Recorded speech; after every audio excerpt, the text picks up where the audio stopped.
In this video, I'll be showing you how to verify which Office license have been assigned to you. So let's say an Office 365 or Microsoft 365 license have been assigned to you. You want to actually know which license you are using, or actually verify for someone which license they are using. So in office.com, go to your account manager, and here click View Account. You can see it's going to open in the new browser. So just scroll down, and here you can see subscription. You can also see subscription here. So just click View. So under View, you can see it takes me automatically to my subscription, and you can see that I'm using an Office 365 E3 license.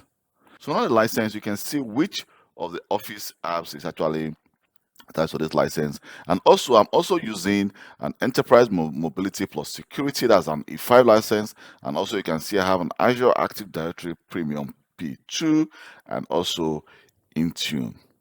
So these are actually the different licenses which are actually assigned to me right now. But if you are using an E5 license or E1, you're definitely going to be seeing your license, which license has been assigned to you here. Thank you very much for your time, and please don't forget to subscribe to my channel. Bye.